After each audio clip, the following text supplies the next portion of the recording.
गेल्या काही दिवसांपासून एक व्हिडिओ मालिका चालवली आहे. त्यातला पहिला व्हिडिओ जो होता माणिकराव कोकाटेंचा, त्यांच्या संदर्भात प्रश्न आहे. एकतर ते राजीनामा देणार नाही तसं स्पष्ट झाले. आता एक माहिती अशी मिळते की तटकरे आणि अजितदादांमध्ये चर्चा झाली आहे. त्यांचं खातं बदलण्यात येईल पण राजीनामा काही घेतला जाणार नाही असं देखील समोर येते. आता बघा, मी एवढंच तुम्हाला सांगेल की गेले काही महिने सातत्याने शेतकऱ्यांच्या विरोधात कोकाटे साहेब त्या ठिकाणी स्टेटमेंट देत चाललेले आहेत. त्याच्याचबरोबर आमच्या सगळ्यांचं ठीक आहे, पत्ते खेळता नाही खेळत, तुम्ही घरी खेळा, कुठेही खेळा, पण विधिमंडळामध्ये तुम्ही तिथं उपस्थित असताना, तुम्ही मंत्री असताना तुमच्यावर एक जबाबदारी आहे. ती जबाबदारी प्रत्येक शेतकऱ्याची आहे, कष्टकऱ्याची आहे. आणि मग तिथं त्यांचे प्रश्न मांडण्यापेक्षा, त्यांचे प्रश्न सोडवण्यापेक्षा तुम्ही जर तिथं खेळ खेळत असाल आणि उद्या जाऊन जेव्हा तुम्ही पत्रकार परिषद दुसऱ्या दिवशी नंतर घेता तेव्हा तुम्ही अहंकार म्हणता, बघू कुणी काय बोललं त्याच्यावर कारवाई करायची का काय, आम्ही त्या ठिकाणी बघू. हा अहंकार जरा बाजूला त्या ठिकाणी तुम्ही ठेवा. तुम्ही शेतकऱ्याला भिकारी म्हणलात, तुम्ही सरकारला भिकारी म्हणलेला आहात. त्यामुळे जे काय तुम्ही केलेलं आहे त्याच्यावर तुम्हाला राजीनामा हा द्यावाच लागेल. तुमचे नेते या बाबतीत काय करतात हे मात्र त्या ठिकाणी बघावं लागेल. पण दादांना मला विनंती करायची, एकतर यांचं खातं बदला, तिथं दुसऱ्या चांगल्या व्यक्तीला तिथं तुम्ही द्या, नाहीतर तुम्ही स्वतः कृषी विभागाची तिथं जबाबदारी घ्या अशी विनंती अजितदादांना तिथं करतो.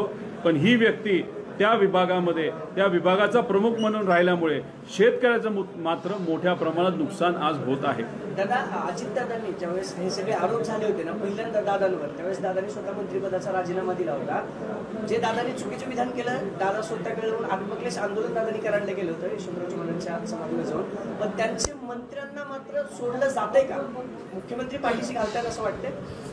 हे बघा, अजितदादांवर जेव्हा काही लोकांनी आरोप केले होते ते खोटे आरोप होते, पण त्यावेळी जेव्हा आरोप केले गेले होते तेव्हा त्यांनी तिथं राजीनामा दिला होता.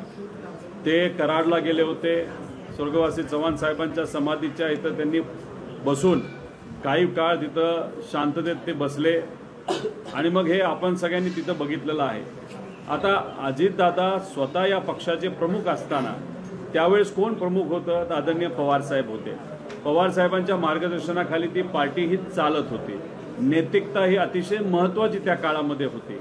आर.आर. आबांकडनं सुद्धा एक छोटंसं स्टेटमेंट, पण त्या काळामध्ये जेव्हा लोक भावनिक होतात ते स्टेटमेंट, त्यांची हिंदी कदाचित चुकली असेल पण हिंदी चुकून सुद्धा ते स्टेटमेंट ऐकताना चुकीचं वाटलं म्हणून त्यांना आदरणीय पवारसाहेबांनी थांबवायला सांगितलं. तसंच तुम्ही जर बघितलं त्यावेळेस काँग्रेसचे नेते देशमुख साहेब मुख्यमंत्री होते तेव्हा त्यांनी सुद्धा तिथं माघार घेतली आणि पदावरनं ते निघून गेले. आता हे आजचे भाजप आणि मित्र पक्षाचे नेते स्वतःला काय समजतात?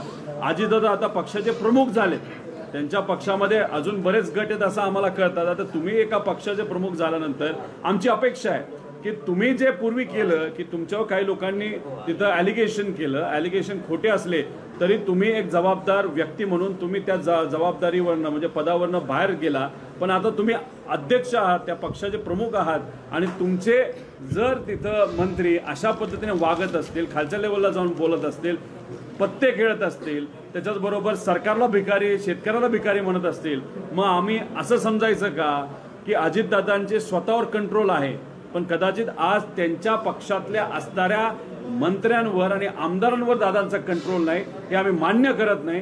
दादांना हीच ती वेळ दाखवून द्यायची की खऱ्या अर्थाने शेतकऱ्यांचा विचार ते करतात. पण हे कधी खरं ठरेल जेव्हा आज इथं असणारे जे मंत्री आहेत ते पदावरनं त्या ठिकाणी बाजूला जातील. प्रदेशाध्यक्ष सुनील तटकरे जे आहेत ते म्हणजे त्यांचा निर्णय अजितदादाच घेतील, एक प्रकारे त्यांनी जबाबदारी दटकून अजितदादावर टाकलेली आहे.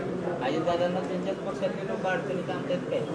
नको त्यावेळेस बोलायचं असतं तेव्हा तटकरे साहेब बोलून जातात. जेव्हा भूमिका कुणी तिथं मागत नसतं तेव्हा ते बोलतात. पण जेव्हा खऱ्या अर्थाने तुम्ही प्रदेश अध्यक्ष म्हणून तुम्हाला भूमिका घेण्याची जेव्हा वेळ येते तुम्ही त्यातून पळून जाता आणि सगळं दादांवर ढकलून मोकळं होता. आता तो तुमच्या पक्षाचा विषय, तटकरे साहेब निर्णय घेऊ नाही तर अजितदादा निर्णय घेऊ, नाही तर सरकारचे जे प्रमुख आहेत देवेंद्र फडणवीस साहेब निर्णय देऊ, जे या तिन्ही पक्षाचे प्रमुख आहेत असं आपण समजतो. कुणी निर्णय घ्यायचा घ्या, पण या व्यक्तीला त्या पदावर राहण्याचा कुठलाही अधिकार नाही असं आमच्या सगळ्यांचं आणि महाराष्ट्राचा प्रत्येक शेतकऱ्याचं मत आहे.